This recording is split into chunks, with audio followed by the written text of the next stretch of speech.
Hello, welcome to the Hub Legal Department. I've got a document here, a legal document. It's a clinical report,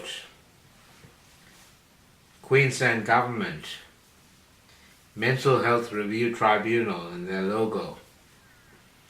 Clinical Report Treatment Authority Review, the Mental Health Review Tribunal.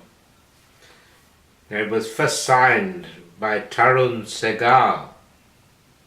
Sehgal, I think he pronounces his name. He's an Indian graduate from 2001 of the MGR Medical University in Tamil Nadu.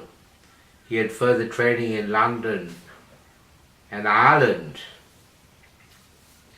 Now the MGR Medical University I looked into, and it's named and was founded by M.G. Ramachandran, who was an Indian film actor and became the Chief Minister of Tamil Nadu. And he was one of the funders, the financiers of the Tamil Tigers in their war in Sri Lanka. This comes from Kumaran Padmanathan, or KP. His real name is Selvaraja Padmanathan. And KP was the financier and arms procurer for the Tamil Tigers. And he gave an interview which said that MGR financed the Tamil Tigers in the 1980s, which is when he set up the MGR Medical University. And it was also, he said, that the Tamil Tigers were trained by a RAW, R-A-W, the Research and Analysis Wing of the Indian government, under the orders of the Prime Minister Indira Gandhi.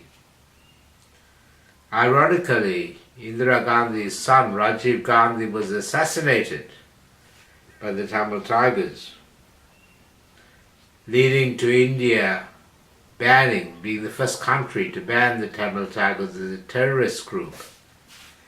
However,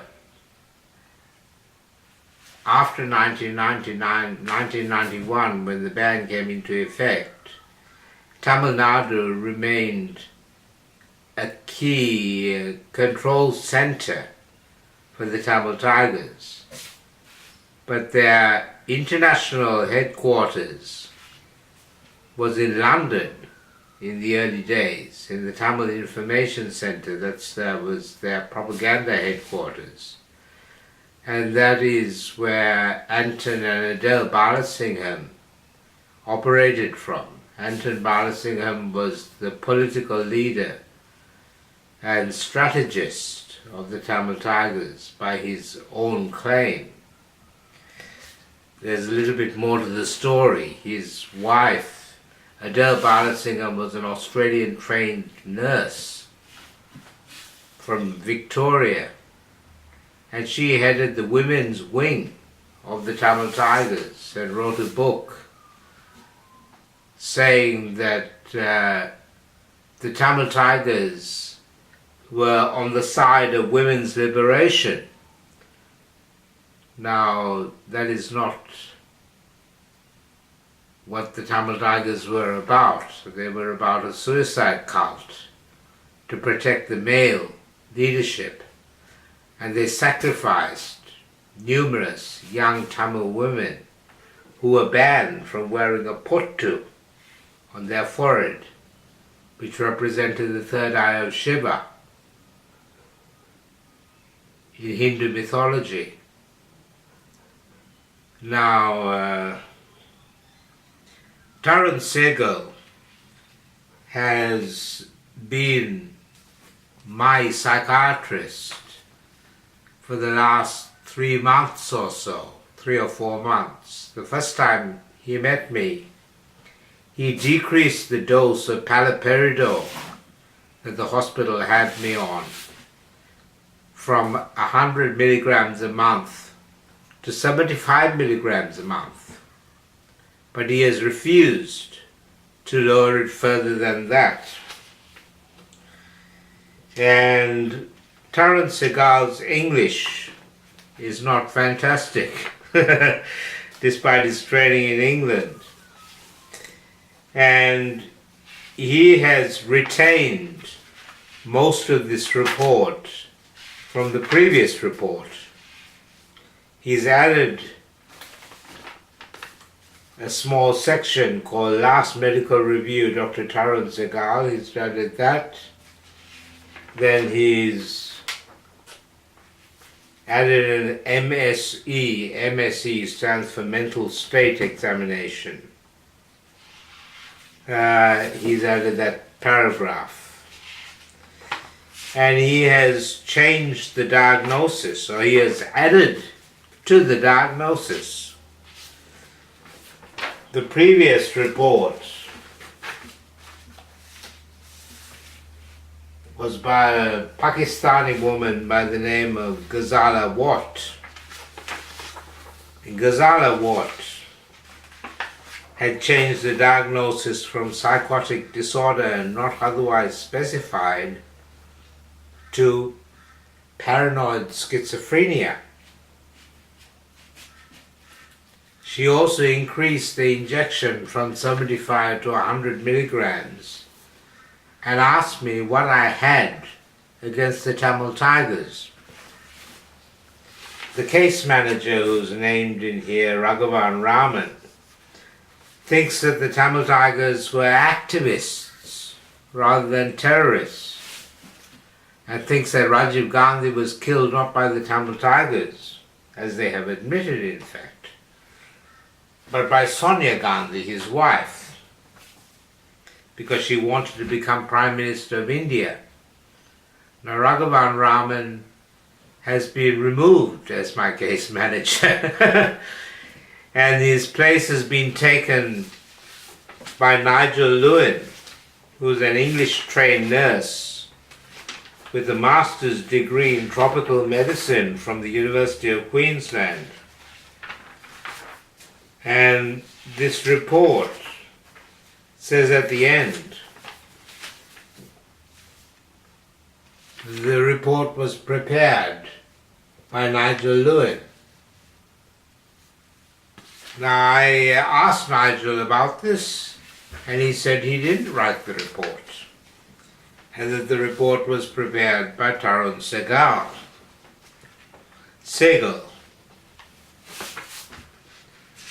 Now, the first part of the report is a thorough character assassination and takes more than half an hour to read carefully. This is supposed to be a brief history of mental illness. It goes from there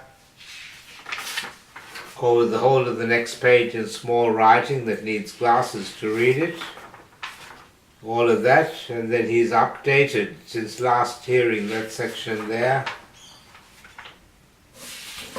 And last medical review. Now, the Mental Health Review Tribunal, which is a sham, is a rubber stamp for the hospital to force treatment on people, including injections, depot injections such as I'm having forced on me, and also ECT or shock treatment. Less than 5% of appeals to the Mental Health Review Tribunal are successful, and even more seriously, less than 5% of appeals against involuntary ECT are successful. That's a serious problem. Now, the PA hospital is proud to have become a paperless hospital. but as you can see, they still use paper. But they record all their case notes directly onto a computer. And when I saw Tarun Sehgal last, he had a little Dell desk laptop computer, a little one, and he was typing in while he spoke to me. And this is what he wrote. Last medical review, Dr. Tarun Sehgal, consultant. He's written cons. He's a con. 18th February 2019. He feels he is doing better with the reduction in the dose. He reported sedation from it lasting 4 to 5 days each time after the depot. He stated his achievement in terms of having 10K, that's 10,000, LinkedIn connections, and he's got LinkedIn in inverted commas, 3.5K Facebook friends, inverted commas, and several followers on YouTube, Twitter, and FB business site. I don't have a FB business site. I have several pages for the Holistic University Network. He reported that has not been paid his royalties from APRA, Australian Performing Right Association. It's actually the Australian Performing Rights Association, and I have been paid royalties, but not for many years. Because he is member of APRA, as you can see, his English is not too good. He has submitted around 80 to 100 songs to APRA, and these are performance rights. YouTube, he's written as two separate words. YouTube pays royalties to him. I don't get paid royalties by YouTube. But he is not getting from FB or Google. What I said is that YouTube pays royalties, not to me, but it pays royalties, but Facebook and Google do not. I didn't say anything about myself. He has lost about 5 kilograms in weight. He is eating well, and he is a good cook according to him. Sleep is good. And then he's written in the next paragraph, he has never ever had problem with sleep, unless when he had viral meningitis at 23 years old. At present, no issues with his neighbors. The only problem is that being harassed by this hospital. No admission since January 2017. Denies any concerns at present. He reported that the main issue was that he went against his father and it caused the problem. He believed that his father was a key organizer, cheerleader for Tamil Tigers. A cheerleader? What the hell is a cheerleader? Does he mean a cheerleader? I didn't say that. I said my father was a lobbyist and propagandist for the Tamil Tigers, which he was. He opposed to Tamil Tigers, and his father discredited and dispossessed him, in inverted commas. Since then, his father caused the problem for him. He was a family doctor until 2003, but because of his father, he has not been able to get back to same job. I don't want to get back to the same job. I'm very happy with the job that I have. I like my work. And it wasn't because of my father alone. It was because of the PA hospital and Dr. Paul Schneider sending reports to the medical board opposing my registration and saying that I had a psychotic disorder. Paul Schneider said I had schizophrenia or schizoaffective disorder and injected me with depot injections. In 2002, it was on the instigation of my father. And my father also tried to stop me working, and so did Robert Percy, my sister's boyfriend. But it wasn't my father alone. It was Paul Schneider. And Paul Schneider has remained behind the scenes, getting me injected and stigmatized as mentally ill. The interview had themes around ongoing discussion on disagreements related to diagnosis, need to take medication, inappropriate treatment by psychiatric services, including negligence by MH services. He did not talk about his cannabis use in the appointment. He admitted to ongoing cannabis use in his last appointment. I debated the diagnosis with him because paranoid schizophrenia is a very serious mental illness label and is characterized, according to textbooks, by hallucinations and delusions. A correct assertion that my father was a propagandist and lobbyist for the Tamil Tigers is not a paranoid delusion. It's a statement of truth. And I have never had any sort of hallucination. So, on the opening page, Tarun Sehgal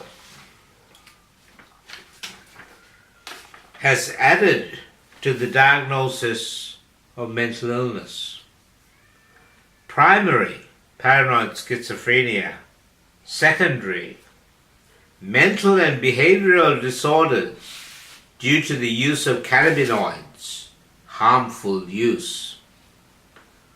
And then he's got secondary again: other specific personality disorders. I like my personality. And lots of other people like my personality as well. That's Tarun Sehgal's diagnosis. He's added personality disorders. Now, the mental state examination by Tarun Sehgal, he presented with average personal hygiene, unshaven, appropriately dressed, and rapport was difficult to establish. His speech was normal in tone, that's volume, and rhythm. His mood was euthymic, with mildly irritable affect. I got annoyed at him because he wouldn't lower the injection, let alone stop it. No delusional or perceptual abnormality reported. Cognitively, he was grossly intact. And then he's written, he lacks to have insight into his mental health condition and need to have treatment. Tarun Sehgal lacks insight into his lack of psychiatric knowledge and his lack of English skills. He's hardly written anything in it. Most of it has been repeated from the previous report, which was again largely unchanged from the report before that, which was largely unchanged from the report before that. What they've done is add to it Add to the section on brief history of mental illness. He's changed, the last reporter was changed by Mark Taylor, the previous psychiatrist, from 52-year-old male. Ramesh Senewiratne is a 52-year-old male, has been changed to Ramesh Senewiratne is a 58-year-old male. I would like it if they said Dr. Ramesh Senewiratne-alagaratnam is a 58-year-old medical practitioner. That would be a good start. It's all about respect. Thanks for watching the Hub Legal Department.